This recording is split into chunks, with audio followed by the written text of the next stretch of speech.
우리 인생 가운데 큰 산이 앞을 가로막고 있고 우회할 수 있는 길조차 보이지 않는 상황에 놓여진다면 우리는 아마도 한탄밖에는 나오지 않을 것입니다.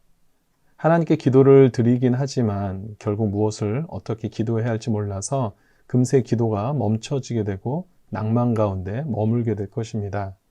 혹시 지금 이 시간이 바로 그런 상황에 계신 분들이 계신다면 오늘 본문에 등장하는 예레미야의 기도가 여러분들의 기도가 되기를 바랍니다. 여러분들의 기도가 되어서 끊어진 기도가 하늘의 문에 이어지는 그런 놀라운 능력의 기도가 되기를 소원합니다.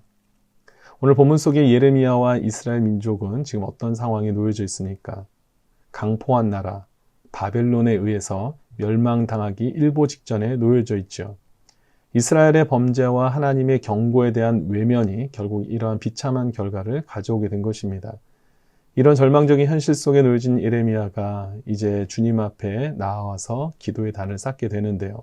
17절을 보니까 슬프도소이다 라는 한탄과 절망적인 표현으로 기도를 시작하고 있습니다. 여기서 슬프다라는 히브리어 아하흐라는 단어는 단 1%의 희망도 보이지 않는 그런 절망적인 상황 속에서 내뱉게 되는 그런 한탄의 표현입니다. 민족의 패망이 이제 현실 앞까지 다가오자 예레미야가 이러한 한탄의 소리를 내게 된 것이죠. 하지만 우리가 반드시 주목해야 하는 부분이 있습니다. 예레미야 기도가 비록 탄식으로 시작하기는 했지만 계속해서 문제에만 머물며 탄식하고 있지는 않는다라는 것입니다. 그의 기도가 곧바로 하나님을 찬양하는 기도로 바뀌게 되는 것을 우리는 보게 됩니다. 오늘 이 부분이 우리에게 주시는 가장 중요한 영적인 교훈이 됩니다. 이것은 우리의 시선이 문제에 머물면 안 된다는 것을 알려주고 있는 것이기 때문에 그렇습니다. 왜냐하면 문제에 집중하면 할수록 해결책이 보이는 것이 아니라 오히려 우리의 믿음이 더욱더 흔들리게 되고 때로는 기도조차 나오지 않게 되기 때문에 그렇습니다. 마태복음 14장에 보면 예수님의 제자들이 배를 타고 호수를 건너가던 중에 심한 바람으로 인해서 위기를 당하는 장면이 나오는데요. 이때 예수님께서 그들을 향해서 멀리서부터 물 위로 걸어오시게 됩니다. 그리고 이 모습을 지켜보던 베드로도 결국은 배에서 내려 물 위를 걸으며 예수님께로 향하는 놀라운 장면이 등장을 합니다. 그런데 이 기적이 오래가지 않습니다. 머지않아서 베드로가 물에 빠지게 되죠. 그렇다면 과연 무엇이 이 베드로로 하여금 물 위를 걷게 했고 또한 다시 물에 빠뜨리게 한 것일까요? 성경은 그가 다시 물에 빠진 이유에 대해서 베드로의 시선이 예수님에게서 거세게 부는 바람으로 옮겨졌기 때문이라고 이야기하고 있습니다. 그의 시선이 바람을 보게 되었을 때 결국은 그는 물에 빠지게 되었다는 것이죠. 상황은 전혀 바뀌지 않았습니다. 바람은 여전히 거세게 불었지만 베드로가 물 위를 걸을 때가 있었고 물이 물 안으로 빠질 때가 있었다는 것입니다. 바로 그것은 그의 시선이 어디에 머물고 있었느냐라는 것이죠. 그의 시선이 예수님께 향하고 있을 때는 문제가 되지 않았습니다. 하지만 그의 시선이 문제를 향하게 되었을 때는 문제 앞에서 무너지게 되는 장면을 우리는 보게 되었죠. 오늘 예레미야의 기도 역시 문제에 집중되는 듯 했지만 곧바로 하나님께로 전환되는 것을 우리가 보게 됩니다. 그렇다면 예레미야는 무엇을 집중하며 기도하였습니까? 첫 번째는 창조주 하나님입니다. 17절 말씀인데요. 주 여호와여 주께서 큰 능력과 표심팔로 천지를 지으셨사오니 주에게는 할 수 없는 일이 없으시니이다. 그렇습니다. 예레미야 첫 기도의 내용은 창조주 하나님을 선포하는 것이었습니다.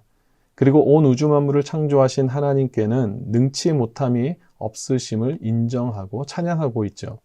그 능력의 범위는 19절을 보니까 인류의 모든 길을 주목하시며 그의 길과 그의 행위의 열매대로 보응하신다고 말씀하고 계시는 것처럼 인류의 시작부터 끝까지 또한 인류가 머무는 땅 끝에서 땅 끝까지 주의 능력이 미치지 못하는 곳이 시간적, 공간적으로 제한받지 않는다라는 것을 선포하고 있습니다. 따라서 지금 당장은 이스라엘이 멸망하게 되지만 이것 또한 하나님의 능력이 부족해서가 아니라는 것이죠.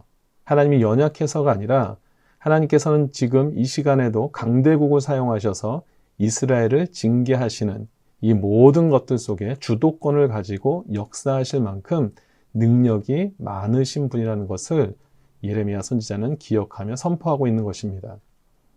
제가 자주 부르는 찬양 중에 나는 믿네라는 찬양이 있습니다. 여기 이런 가사가 있는데요.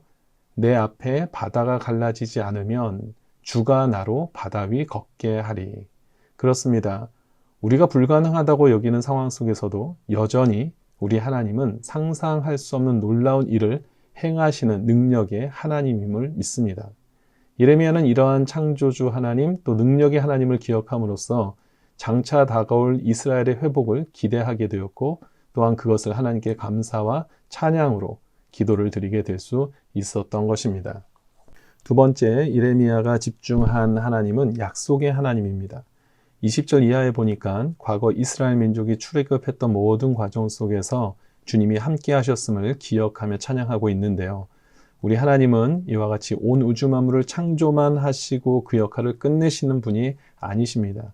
끝까지 그의 백성들을 지키시고 인도하시는 분이심을 강조하는 내용이죠. 그렇다면 왜 하나님은 끝까지 그의 백성을 책임지십니까? 그것은 하나님의 약속이 있었기 때문입니다. 그리고 하나님은 약속을 지키시는 분이시기 때문에 그렇습니다. 22절을 보니까 그들에게 주시기로 그 조상들에게 맹세하신 바 젖과 꿀이 흐르는 땅을 그들에게 주셨으므로 라고 기록하고 있는데요. 여기서도 마찬가지죠. 출애굽한 이스라엘 백성들이 가나안 땅에 들어가 예레미야 시대까지 이어질 수 있었던 것이 무엇 때문입니까? 이스라엘 민족의 힘입니까? 능력 때문입니까? 아니면 그들의 공로로 인한 대가입니까? 아니죠. 이것은 바로 하나님의 약속이었기 때문에 그렇습니다. 그리고 그 약속을 지키시는 하나님이시기 때문에 그들이 출애굽하고 가나안 땅에 들어가 살 수 있었던 것입니다. 그렇습니다. 우리 하나님 약속을 지키시는 하나님이십니다. 이런 약속이 하나님께서 또다시 어떤 약속을 예레미야에게 주셨는가 하면 비록 이스라엘 민족이 그들의 죄로 인해서 바벨론에 의해 멸망당하게 되긴 하지만 70년이 지난 뒤에 회복이 있게 된다라는 약속을 하십니다. 따라서 예레미야는 약속의 하나님을 기억할 때마다 앞으로 행하실 일들에 대한 신뢰를 가지고 소망하며 기도를 드릴 수 있었던 것입니다. 이 사실을 우리 삶에 적용하면 저와 여러분들에게는 성경 66권을 통한 하나님의 약속의 말씀을 우리에게 주셨습니다. 그리고 이 약속의 말씀을 붙잡고 기도할 때 하나님께서는 반드시 그의 약속을 여러분들의 삶을 통하여 이루실 줄을 믿습니다. 이제 말씀을 정리합니다. 우리 사랑하는 성도 여러분, 혹시 어떤 문제 속에서 또 문제에 집중하는 가운데 기도가 끊어진 분들이 계십니까? 말씀을 통해서 살펴보았지만 문제에 집중하게 되면 우리의 마음과 믿음이 흔들릴 수밖에 없습니다. 하지만 그럴수록 여호와 하나님만을 붙잡고 나아갈 때 하나님께서는 그 하나님을 붙잡고 나아가는 모든 자들에게 하나님이 베푸실 만한 은혜와 자비와 축복을 베푸시는 줄 믿습니다.